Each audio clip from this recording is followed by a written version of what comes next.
Sveiki! Ieskats pirmajā kopšanas cirtē mežā, kurš kaut kādus gadus 30 apakaļ ir nocirsts kailcirtē. Šobrīd tur ir uzaudzis smuks bērzu mežs, kurš ir pirmajā stāvā, kur jau nekad nav veikta jaunauģu kopšana īsti. Tur ir tādi arī padaudz atpalikušie bērzi. Ir ļoti laba egļu paauga, kas ir tā kā vairāk otrā stāvā. Un ir ar kaut kādi nākošās ģenerācijas koki, ir kaut kur pa kaut kādiem platlapiem. Pamatā ir kādas kļavas, gobas un pa ozolam. Un kā pavadošie koki ir vēl kaut kādas blīgznes, apses un baltaukšņi. Un ko šeit mēs daram?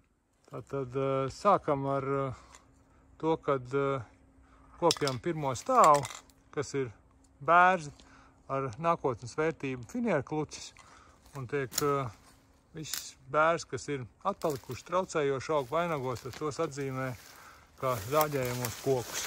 Atstāja tikai smukākos un taisnākos bērzus, kas konkurē tos ārā. Un attiecībām uz eglēm te ir labi arī smuka egļu paauga, kaut ko bišķiņ aplauzīs zāģējot bērzus, bet tā nav liela bēda. Bišķiņ paritinās eglis, un tad rūmas tāpatās visiem pietiks. Jo eglis zāģbaļķis būs nākošā stadija pēc bērzu finierkluča. Tad būs pēc kaut kādiem gadiem 20, 30.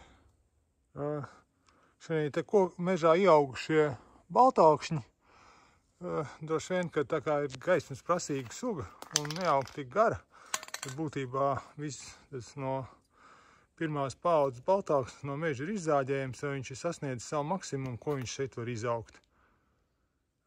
Atsevišķi augošās blīgznes, kā piemēram šī un šī, kur it kā riktīgi netraucē bērzam, jo ir zem bērza vainaga, tās atstāja kā tādus ekoloģiskos kokus, jo viņiem ir liela nozīme pavasarī. Tad, kad viņas ir kaut cik gaismā, viņām veidojās pūpoli, un tur nāk visi pavasara agrie lidoņi baroties, tad tos mēs atstājam. Tad mežā tās blīgznes bieži vien nav ļoti ilgmūžīgs koks. Te ir kaut kāda apmēram 30 gadīga blīgzne, kur ir apkritusi. Un droši vien tas veido kaut kādu arī mirušo koksni, kas tad jaunā mežā tā kā arī būtu vajadzīga kā dabiska meža sastāvdaļa.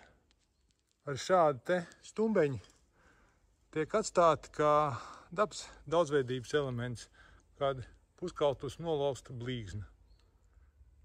Apsēm tiek novērtēta stumbra kvalitāte, un tās apses, kas tā kā ir ar trupi jau iemetušās iekšā, tās tiek zāģētas nost. Un te ir tāda apse, kas it kā vienam mērķu kokam netraucē, tad bērzi ir pietiekoši tālu.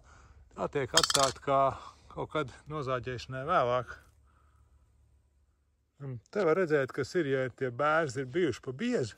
Te ir 3 bērzi, kas aug kopā, kas visreālāk ir viena vecuma. Viens ir sasniedzis smuku diametru, un jau šobrīd ir finierkluķis, un viņam ir ļoti laba nākotne, kā nākotnes kokam.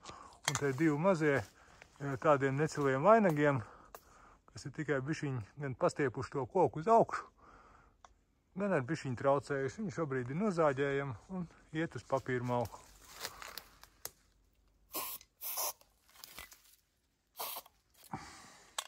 Vietām tā meža nākošā paudze ir tāda pavisam maziņa. Te ir tādi tikko iesējušies ozoliņi, kurus ja neviens nenograuzīs, tad viņiem te piedodot gaismu ir liela nākotnes iespēja izaugt par koku.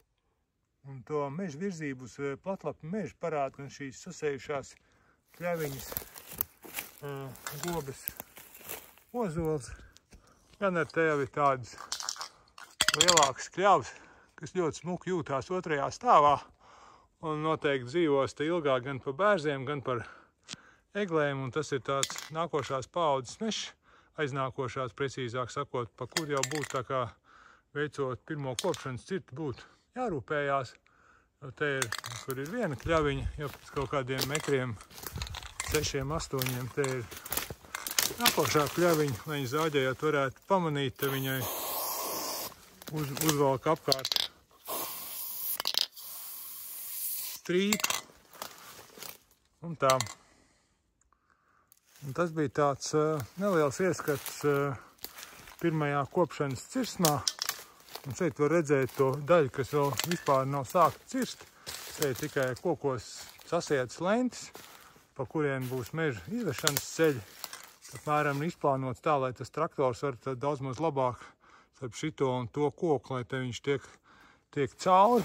Un pēc būtības viss tas ceļu tīkls te ir pielāgots kokiem un mežaudzei, tā, lai pēc iespējas mazākiem zaudējumiem no koku ziņa varētu izbraukt cauri mežu. Un tas tāds mežiņš, kurš būs kā vērtība vienmēr.